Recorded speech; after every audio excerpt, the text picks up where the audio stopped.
ENB award में UP तक की धूम, बेस्ट इलेक्शन कवरेज और बेस्ट रीजनल वेबसाइट के जीते अवार्ड्स। आप सभी का बहुत बहुत शुक्रिया। ज्ञानवापी विवाद में आज सुनवाई करते हुए सुप्रीम कोर्ट ने एक सीमा रेखा तो खींच ही दी है। कोर्ट ने तय कर दिया है कि अब इस मामले में कि ये मंदिर के पैरोकारों की यानी श्रृंगार गौरी के भक्तों की याचिका सुनवाई के योग्य है या नहीं, वो भी 1991 के उपासना स्थल कानून की रोशनी में ये तय करेगी वाराणसी की जिला अदालत। कोर्ट ने साफ कह दिया है कि एक और 1991 का उपासना स्थल कानून है और दूसरी ओर है सीपीसी का ऑर्डर 7 नियम 11। अब उपासना स्थल कानून ये कहता है कि 1947 के 15 अगस्त तक जिस उपासना स्थल की जैसी स्थिति थी, जैसा कैरेक्टर था, जिन लोगों का उस पर कब्जा था, जहां जैसी पूजा उपासना पद्धति से पूजा उपासना होती थी, वो वैसा ही रहेगा, उसमें कोई बदलाव नहीं आ सकता। सीपीसी का ऑर्डर 7 नियम 11 ये कहता है कि जब से ये एक्ट लागू हुआ है उसके बाद से इस तरह का कोई भी विवाद अदालत में जा ही नहीं सकता है। ये तभी जा सकता है, ये ऑर्डर 7 नियम 11 निषिद्ध करता है इस तरह के वाद को अदालत तक जाने में। तभी हिंदू पक्षकार कहते हैं कि इस कानून के ये कानून ऐसा बनाया गया है कि हमारे ऊपर जुल्म हुआ है और हमें अदालत भी नहीं जाने दिया जा रहा, जबकि पूजा का उपासना का अधिकार तो हमारा बुनियादी अधिकार है। ऑर्डर 7 नियम 11 किसी भी शख्स को अपने उपासना स्थल के कैरेक्टर को बदलने की मांग को लेकर अदालत जाने से रोकता है। अदालत ये तय करेगी कि हिंदू पक्षकारों का, मंदिर के लोगों का ये वाद क्या इस नियम के 1991 के उपासना स्थल अधिनियम के दायरे में आता है।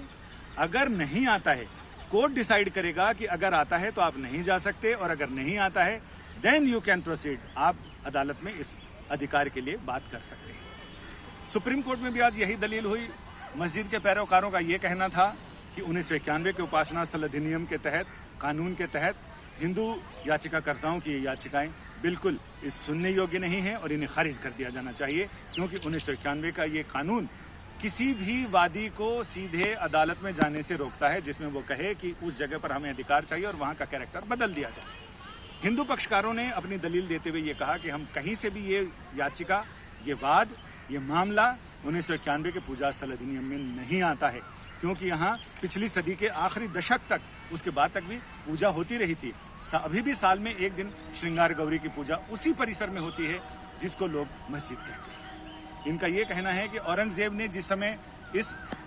विश्वेश्वर मंदिर को तोड़ने का फरमान जारी किया, वो भी इतिहास के पन्नों में दर्ज है, और उस पर जो एक्शन टेकन रिपोर्ट हुई, यानी उनके औरंगजेब के सिपह सालार ने जब उनको ये रिपोर्ट किया कि हाँ हमने वो तोड़ ताड़ के सब सही कर दिया है, वो भी इतिहास का अंग है, पन्ना है। लेकिन 1991 का ये कानून उन्हें इस मामले में रोकता है। फिलहाल ये तो तय है कि वाराणसी की जिला अदालत ये तय करेगी कि ये वाद, ये याचिका जो श्रृंगार गौरी के भक्तों ने वहां दाखिल की है, वो क्या 1991 के उपासना स्थल कानून के तहत आती है या नहीं। दूसरा ये कि सुप्रीम कोर्ट ने साफ कर दिया है कि 16 मई को वाराणसी की जिला अदालत ने जो आदेश दिया था, जिसके तहत वहां पूरे परिसर को सील करने का आदेश दिया था और ये कहा था कि उसे संरक्षित रखा जाए, उस पर कोर्ट ने कहा कि 17 मई को जो सुप्रीम कोर्ट ने आदेश दिया था वो आदेश प्रभावी होगा। यानी नमाजियों की संख्या जो 16 मई को 20 तक सीमित कर दी गई थी, उसे कोर्ट ने कहा कि डीएम तय करेंगे कि कितने लोग नमाज पढ़ने जाएंगे, उनका इंतजाम भी जिला मजिस्ट्रेट करेंगे। साथ ही सिर्फ जहां से वो कथित रूप से जो मंदिर के पैरोकार ये दावा कर रहे हैं कि वहां काशी विश्वेश्वर का आदि शिवलिंग है और जिसे मुस्लिम पक्षकार ये कह रहे हैं कि वो फव्वारा है, उसको सील करके उसको संरक्षित करने का आदेश दिया था, वो आदेश लागू होगा। और कोर्ट ने